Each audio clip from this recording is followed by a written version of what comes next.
Aujourd'hui, j'ai décidé de me mettre dans la peau de Julien Casier qui n'est pas là.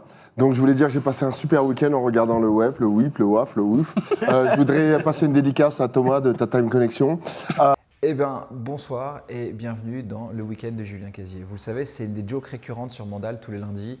À chaque fois, on discute avec Big John, Sacha, Annès et parfois Daniel. Et c'est toujours « Ah Julien, qu'est-ce que tu as encore fait ce week-end? Oh là là, je salue un tel, je salue un tel. » Et donc, je me suis dit qu'en fait, la meilleure chose à faire, c'est d'en faire un format et tous les lundis, de vous faire un petit débrief de justement tout ce que Big John ne veut pas entendre le lundi, même si j'ai cru comprendre via une très très belle imitation lundi dernier que je lui manquais énormément finalement quand je lui racontais pas mon week-end. Donc, j'en profite pour faire un gros big up à Thomas de Tatami Connexion, à Big John, à Annès, à Sacha, à Daniel et à tous ceux qui sont là.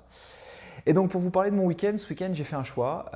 Il a commencé en fait avec ce choix crucial pour moi. Est-ce que je vais au Parc des Princes regarder ce brillant PSG Toulouse ou est-ce que je reste dans mon canapé et je me fais un multi-écran entre l'Arès d'un côté et le PSG Toulouse de l'autre et probablement un strabisme divergent avec.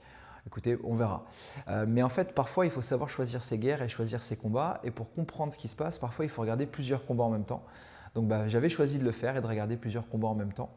Et j'étais vraiment pas été déçu parce que je vais commencer par l'Arès rapidement. Mais en fait, cette Arès, c'était une très belle carte bordelaise. Moi, elle m'avait plu quand elle était sortie. Je voulais voir un peu ce qu'elle allait donner. Et honnêtement, Bordeaux, vous avez été servi parce que la carte, elle a attaqué très fort avec Tango Sareva. Et ben voilà, mine de rien, striker grappleur. Et encore une fois, hein, on est toujours sur le même sujet. Qui va imposer son monde, qui va imposer sa discipline et qui va tenir à son game plan. Et à ce petit jeu-là, eh ben, c'est le combattant sud-américain qui l'a fait. Donc bravo à lui. Très belle démonstration de fight IQ et de stratégie. Félicitations. Ensuite, on avait Jade qui attaquait son premier combat à l'Arès. Et elle avait beaucoup d'attentes à son sujet pendant toute la Fight Week. Et honnêtement, elle a délivré une masterclass. Elle s'est imposée, elle a accéléré, elle termine. L'Italienne était refaite. Je pense qu'elle en a pour un bout de temps à digérer ce combat. C'est spectaculaire, c'est précis, ça fait du highlight, c'est efficace et ça nous promet un très beau combat à venir contre Delphine dans cette catégorie. J'ai hâte de voir ce que le matchmaker va nous préparer. On avait aussi Machete Gambari qui nous a fait une masterclass en conférence de presse. Lui, pour le coup, il était attendu. Et là, rien à dire, combat validé, propre, efficace, finition, merci, au revoir. Il n'y a pas grand-chose de plus à dire, si ce n'est le call-out en fin de combat. Moi, je voulais voir Jimmy Vienno. Voilà, on le savait, on en avait parlé. Jimmy, c'est une légende du Muay Thai, c'est une légende du striking. Il nous a montré en fait qu'il n'était pas encore complètement prêt en MMA, actif en striking, mais encore trop en mode survie. C'est un combat que moi j'ai regardé avec Papou, on en parlait ensemble. Et à ce niveau-là, en fait, il n'y a pas de secret. Survivre ne suffit plus. Il faut être protagoniste, il faut être acteur, il faut être capable d'être proactif dans les défenses pour pouvoir justement contrer. Et il est encore un peu trop en attente et un peu trop sur le reculoir. Mais bon, voilà, c'est un travailleur, Jimmy. Il a une bonne marge de progression. Je pense que derrière, il sera bien encadré. Donc, je n'ai pas de doute sur le fait qu'il reviendra encore plus fort. Main event, Fabakary Diatta. Voilà, moi, honnêtement, ce combat, je l'attendais. Gestion, timing, intelligence, masterclass. Rien à dire. En fait, le métier, ça ne s'apprend pas. Et avec un tel record et avec un tel parcours, il nous a montré que ce n'était pas tombé du ciel, que ça ne s'improvisait pas.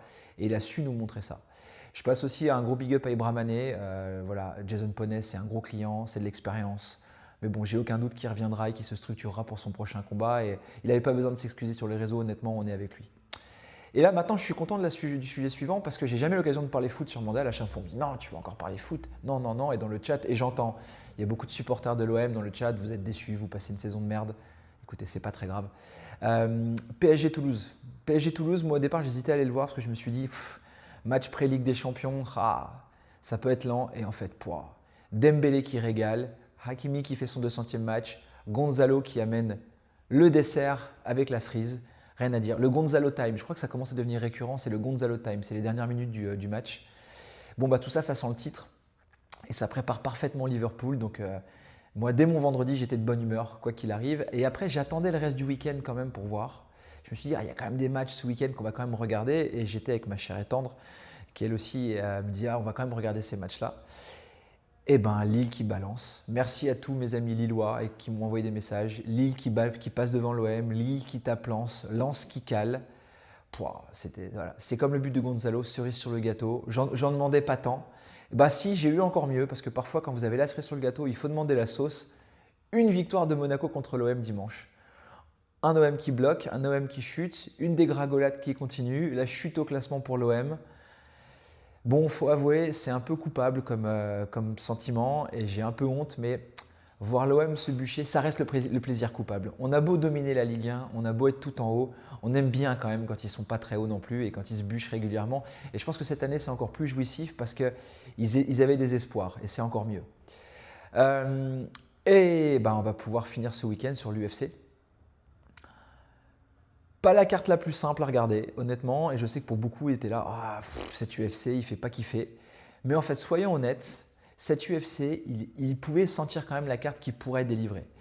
Moi, au début, je le regardais pour un combat, et on l'avait dit dans le Mandal dès que jeudi, moi, le combat qui m'intéressait le plus, que je voulais absolument regarder, c'était Yaryaev.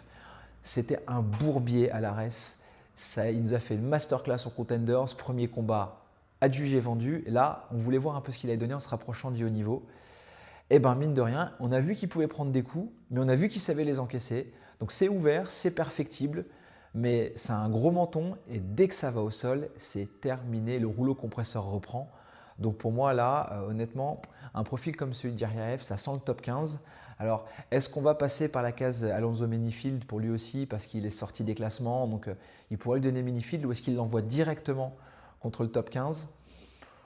Ça pourrait se tenter, il y a quelques profils qui traînent en bas de top 15, comme le contender chinois notamment, qui pourrait être pas mal. Il y avait d'autres combats intéressants sur cette carte, moi j'étais déçu de Tabata Ricci notamment, mais bon écoute, voilà, cette catégorie elle stagne un peu chez les filles. Et je voulais voir Moïcano, Duncan, on en avait beaucoup parlé parce qu'on voyait Duncan comme un bourbier. Et force est de constater que notre ami Monet, il est encore là, quoi, précis, intelligent, opportuniste. Bon, il n'y a rien à dire. Moi, je préfère son grappling à son micro, mais le métier, de nouveau, c'est un peu comme tout à l'heure sur le combat de Fabakary Diatta. Le métier, ça ne s'invente pas. Et quand on en a. Et surtout, derrière, la liaison tête pour aller prendre le dos, il l'a fait à une vitesse. C'est à montrer dans toutes les écoles de Jiu-Jitsu et de MMA. C'est beau. C'est très, très beau. C'est du chest to back vite à appliquer. Donc voilà pour ce week-end. MMA, foot, du sport au global, tout s'imbrique. Et ça, c'était cool et c'était vraiment cool de pouvoir les débriefer. Et je sais que Big John se fera un plaisir d'en reparler lundi prochain. Parce que bon, il ne faut pas oublier qu'il y a des gens qui regardent les actions. Moi, je préfère regarder les décisions et le contenu en lui-même et aller un peu plus loin.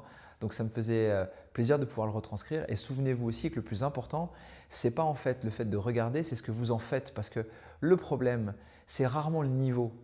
Le problème en fait de ce qu'on voit et de ce qu'on perçoit, c'est la discipline, c'est le contenu, c'est tout ce qui peut aller avec. Donc voilà.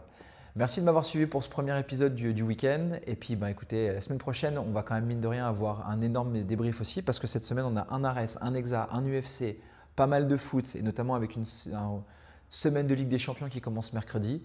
Donc on pourra envoyer fort. Allez, à la semaine prochaine.